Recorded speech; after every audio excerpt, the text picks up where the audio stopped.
Hello viewer, আসসালামু আলাইকুম। কেমন আছেন সবাই? আশা করি আল্লাহর রহমতে ভালো আছেন। আজকে হাউস ওয়ারিং সম্পর্কে কিছু গুরুত্বপূর্ণ বিষয় নিয়ে আলোচনা করব। যেটি আমাদের সবারই জেনে রাখা। হাউস ওয়ারিং এর ক্ষেত্রে অনেকগুলো গুরুত্বপূর্ণ বিষয় রয়েছে। তার মধ্যে আমি ৩ টি গুরুত্বপূর্ণ বিষয় নিয়ে আলোচনা করব। এটি হলো সঠিক তার নির্বাচন, সঠিক সার্কিট ব্রেকার নির্বাচন এবং হলো অ্যাম্পিয়ার, ওয়াট এবং হলো ভোল্টেজ। এই ৩ টি সম্পর্কেও আমি ধারণা দিয়ে যাব। তো সুতরাং আমাদের হাউস ওয়ারিং এর ক্ষেত্রে প্রথমত একদম প্রধান যেটি গুরুত্বপূর্ণ বিষয় সেটি হলো তার বা কেবল নির্বাচন। আমরা যদি একটি অ্যাপার্টমেন্টে ওয়ারিং করতে যাই বা ওয়ারিং করি, তখন সেখানে গুরুত্বপূর্ণ বিষয় চলে আসে তার বা কেবলের উপরে। সেটা আমরা জানি তারের বিভিন্ন রকম সাইজ রয়েছে, যেমন 0.75 থেকে শুরু করি, 0.75, 10, 13, 15, 20, 2.5, 4, 10, 16, অনেকগুলো তারের সাইজ রয়েছে। তো তাহলে কোনটি আমরা লাইটিং লোডে, কোনটি আমরা পাওয়ার লোডে ইউজ করব, সেটি নিয়ে আমরা আলোচনা করব। তারপর এই বিষয়গুলোর সাথে সামঞ্জস্য রয়েছে আমার সার্কিট ব্রেকার। আমাদের সার্কিট ব্রেকারটা বিশেষ করে অ্যাম্পিয়ার রেটিং এর উপরে নির্ভর করে। সেক্ষেত্রে আমাদের এটাও জানতে হবে যে আমাদের তারও একটা নির্দিষ্ট অ্যাম্পিয়ার রেটিং রয়েছে। তো সুতরাং আমরা সার্কিট ব্রেকার নির্বাচন করব তারের অ্যাম্পিয়ার রেটিং এর উপর নির্ভর করে। ঠিক আছে? না হয় সমস্যা হবে কি আমাদের আমাদের সার্কিট ব্রেকার যদি আমাদের তারের অ্যাম্পিয়ার রেটিং এর চেয়ে বেশি হয়ে যায়, সেক্ষেত্রে আমাদের শর্ট সার্কিট হলেও কিন্তু আমাদের সার্কিট ব্রেকারটা কাজ করবে না, অর্থাৎ সেটি ট্রিপ করবে না, ফুটবে না। সেক্ষেত্রে আমাদের অবশ্যই তার অ্যাম্পিয়ার রেটিং গুলো জানতে হবে এবং সার্কিট ব্রেকার অ্যাম্পিয়ার রেটিং জানতে হবে। সার্কিট ব্রেকার অনেক ধরনের টাইপ রয়েছে। বি টাইপ, সি টাইপ থেকে শুরু করে জেড টাইপ, এক্স টাইপ, অনেকগুলো টাইপের সার্কিট ব্রেকার রয়েছে। তো সুতরাং আমরা যে দুটো বিষয় নিয়ে আলোচনা করব সেটা হলো বি টাইপ এবং সি টাইপ। এই দুইটি টাইপের সার্কিট ব্রেকার হাউস ওয়ারিং এর ক্ষেত্রে বিশেষ করে ব্যবহার করা হয়। এছাড়াও ইন্ডাস্ট্রিয়াল যদি আমরা ধরি, সেখানে এমসিসিবি রয়েছে, এলসিবি রয়েছে, বিভিন্ন ধরনের সেফটি ডিভাইস রয়েছে, সেগুলো সম্পর্কে আমি আসবো।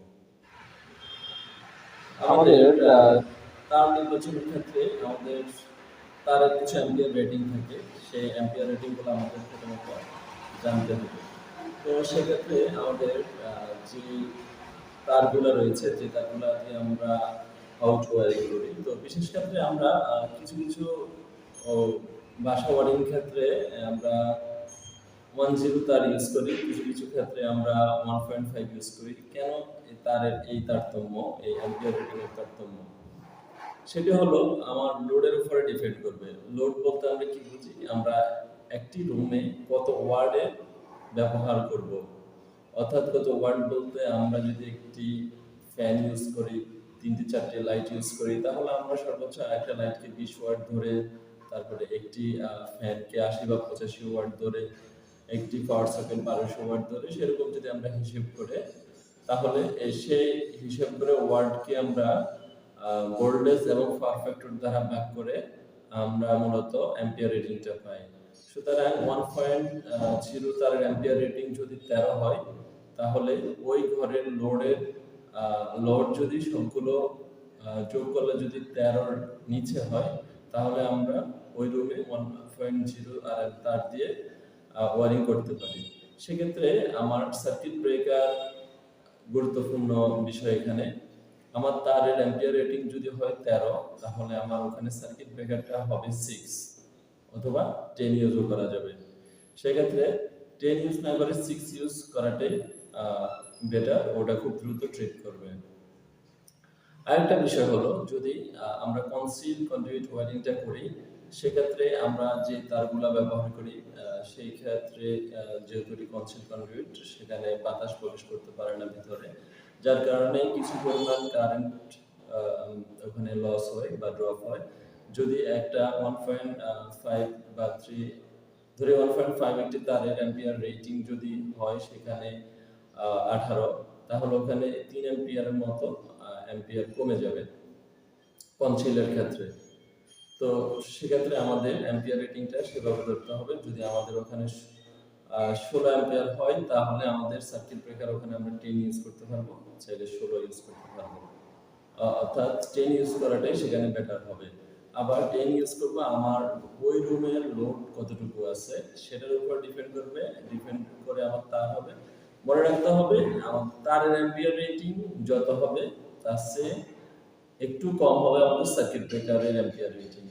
অর্থাৎ তারের অ্যাম্পিয়ার রেটিং যদি হয় 16 তাহলে আমাদের সার্কিট ব্রেকারের অ্যাম্পিয়ার রেটিং হবে 10 C10। তখন আমরা সার্কিট ব্রেকার 10 ইউজ করতে পারবো। তাহলে আমাদের ওই ঘরে যদি লোডশেডিং শর্ট সার্কিট অথবা ওভারলোড হয় তাহলে আমাদের সার্কিট ব্রেকারটা খুব দ্রুত কাজ করবে। বিশেষ করে অনেক ক্ষেত্রে অনেক দেখা যায় যে একটি 2 কিলোওয়াট মিটার অর্থাৎ 2 কিলো মানে হলো 2000 ওয়াট।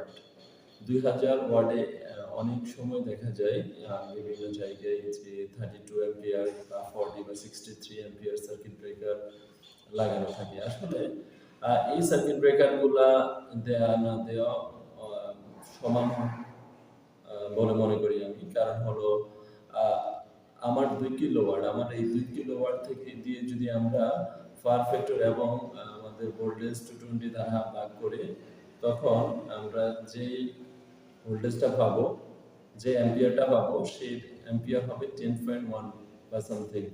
সুতরাং যদি 10 ধরি 10 অ্যাম্পিয়ার তাহলে আমার ওই মিটার থেকেই আউটপুট কারেন্ট বাইর হয় 10 অ্যাম্পিয়ার। তাহলে আমি ওখানে 63 অ্যাম্পিয়ার কিভাবে ইউজ করি? 63 অ্যাম্পিয়ার, 62 বা 20 অ্যাম্পিয়ার সার্কিট ব্রেকার ইউজ করলে তো আমার ওই সার্কিট ব্রেকারটা ট্রিট করবে না। সেই ক্ষেত্রে আমাদের অবশ্যই 10 অ্যাম্পিয়ার ইউজ করতে হবে এবং আমার তার নির্বাচনের ক্ষেত্রেও সেই ক্ষেত্রে খেয়াল রাখতে হবে। এটা আমি বিশেষ করে ছোট যে সকল রুম বা দোকানের ক্ষেত্রে এই সকল কথাগুলো বলেছি 10 অ্যাম্পিয়ারের ক্ষেত্রে আর কি। আমরা যদি কোনো একটা বাসায় বড় এসডিবি ইউজ করি তাহলে সেটিতে আমরা মেইন বা ডিসি সার্কিট ব্রেকার হিসেবে 10 ইউজ করতে পারি না। কারণ হলো ভবিষ্যতে এই মিটারের যদি কিলো বাড়ানো হয় তাহলে আমাদের 10 অ্যাম্পিয়ার চেঞ্জ করতে হবে। তো সেক্ষেত্রে যখন একটা বাসা বা অ্যাপার্টমেন্টে হয় তখন আমরা কি করি সেখানে চাইলে 63 বা 42 অর্থাৎ ফুল লোডের চেয়ে 110% বা 20% আমরা বেশি ইউজ করতে পারি সার্কিট ব্রেকারটি। তারপর প্রত্যেকটা রুম ওয়াইজ যে লোড ক্যালকুলেশন হবে সেটি অনুযায়ী আমাদের 6 অ্যাম্পিয়ার হোক, 10 অ্যাম্পিয়ার হোক, 16 অ্যাম্পিয়ার হোক সার্কিট ব্রেকারগুলো আমরা ইউজ করতে পারি, অর্থাৎ ইউজ করতে হবে ওইরকম।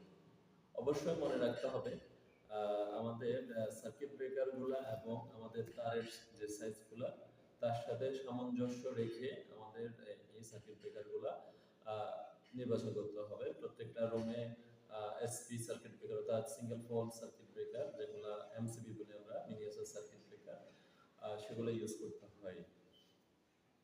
সেক্ষেত্রে আমরা সেফটি ডিভাইস অবশ্যই মেনটেন করা উচিত। কারণ বিপদ মানুষের সবসময় আসে না, যখন আসে তখন বলে আসে না। সুতরাং আমাদের কারেন্টের ক্ষেত্রে অবহেলা না করে অবশ্যই অনেকগুলো সেফটি ডিভাইস ব্যবহার করতে হবে। সেফটি ডিভাইসের মধ্যে যেমন এমসিবি মিনিয়েচার সার্কিট ব্রেকার এটি একটি সেফটি ডিভাইস। এটি কাজ করবে শর্ট সার্কিট এবং ওভারলোডের ক্ষেত্রে। এবং আরসিসিবি নামক একটি সার্কিট ব্রেকার আছে যেটি ইউজ করবে লিকেজ কারেন্টের ক্ষেত্রে। লিকেজ কারেন্ট বলতে আমরা কি বুঝি? যখন কিছু পরিমাণ কারেন্ট লিক হবে, অর্থাৎ ধরি আমরা ফেজ তার দিয়ে কারেন্ট প্রবেশ করলো 10 অ্যাম্পিয়ার এবং নিউট্রাল দিয়ে 10 অ্যাম্পিয়ার কমপ্লিট হলো। এখন 10 অ্যাম্পিয়ার যদি লিক হয়ে অর্থাৎ কেটে গেল বা লিক হয়ে গেল, লিক যেটা আমরা বুঝি, ওখানে কারো হাতের সংস্পর্শে আসলো অথবা একটি ফেজ লাইন থেকে তার ছিঁড়ে পানিতে পড়ে গেল, তাহলে ওখানে ওই তারের মাধ্যমে কিছু পরিমাণ কারেন্ট লিক হয়ে মানুষের শরীরে প্রবেশ করবে অথবা পানিতে প্রবেশ করবে। তাহলে ওখানে যদি ধরি আমি লিকেজ দিয়ে 5 অ্যাম্পিয়ার কারেন্ট প্রবেশ করেছে, তাহলে নিউট্রাল দিয়ে সে 10 অ্যাম্পিয়ার কমপ্লিট হবে না। 10 থেকে 5 গেলে আর 5 থাকবে, 5 কমপ্লিট হবে। আরসিসিবির কাজ হলো ওর ফেজ তার দিয়ে যদি 10 অ্যাম্পিয়ার প্রবেশ করো নিউট্রাল দিয়েও 10 অ্যাম্পিয়ার কমপ্লিট করতে হবে। যদি 0.3 অথবা 0.1 অ্যাম্পিয়ারও তারতম্য ঘটে সে সাথে সাথে ট্রিট করবে। সুতরাং এটি কোনো রক্তের সংস্পর্শে আমরা বলে থাকি আসলে এটি পড়ে যাবে, ওরকম কোনো ব্রেকার না। এটি আসলে লিকেজ করে না। কোনো পরিমাণ কারেন্ট লিকেজ হলে বা লিক হলে সেই ক্ষেত্রে আমাদের আরসিসিবিটা ট্রিট করবে। এছাড়াও রয়েছে ইএলসিবি, একটি খুবই গুরুত্বপূর্ণ বিষয় একটি হাউস ওয়ারিং এর ক্ষেত্রে। শুধু হাউস ওয়ারিং এর ক্ষেত্রে না, ট্রান্সমিশন ডিস্ট্রিবিউশনের ক্ষেত্রেও আমাদের আর্থিং ব্যবহার করাটা খুবই গুরুত্বপূর্ণ। আমরা যদি একটু লক্ষ্য করি, যখন আমাদের ইলেকট্রিক পোলগুলো আছে, ইলেকট্রিক পোলের একেবারে উপরে যে আমাদের তারটি থাকে, ওটি একটি আর্থিং তার। আর্থিং হিসেবে ওটার সাথে একটি তার মাটির সাথে কানেক্টেড থাকে, অর্থাৎ একটি আর্থিং রড দ্বারা এটি কানেক্টেড করা থাকে, যার কারণে যখন বজ্রপাত পড়ে লাইনে তখন কারেন্টগুলো সরাসরি মাটির নিচে প্রবেশ করে যায়। তো সেক্ষেত্রে যেটি বিদ্যুৎ যেহেতু ম্যাগনেটিক ফ্লাক্সের মাধ্যমে তৈরি হয়, তো একটি ডিভাইসে যখন একটি ফলে বজ্রপাত পড়ে বা তারে বজ্রপাত পড়ে, তার কিছু পরিমাণ কারেন্ট মানুষের হাউজে চলে আসে, হাউজে বা ইন্ডাস্ট্রিতে চলে আসে। তো সেক্ষেত্রে যদি আমাদের আর্থিং তার থাকে, তাহলে সে আর্থিং এর মাধ্যমে মাটির ভিতরে প্রবেশ করে ফেলবে, প্রবেশ করে আমাদের হোম অ্যাপ্লায়েন্সগুলোকে রক্ষা করবে। সেক্ষেত্রে প্রত্যেকটা বাসায় বা ওয়ারিংয়ে আর্থিং ব্যবহার করাটা খুবই গুরুত্বপূর্ণ বিষয়। সুতরাং এটি ব্যবহার করতে হবে এবং অবশ্যই আর্থ টেস্ট করে আর্থিং রডটা আমাদের কত ফিটের হবে বা আর্থিং প্লেট ইউজ করে এটা কত আমার সঠিক আর্থিংটা পাচ্ছে কিনা সেটা টেস্ট করতে হবে। থ্যাংক ইউ সো মাচ ভিডিওটি সম্পূর্ণ দেখার জন্য। ভালো লাগলে সাবস্ক্রাইব করবেন, শেয়ার করবেন। ধন্যবাদ।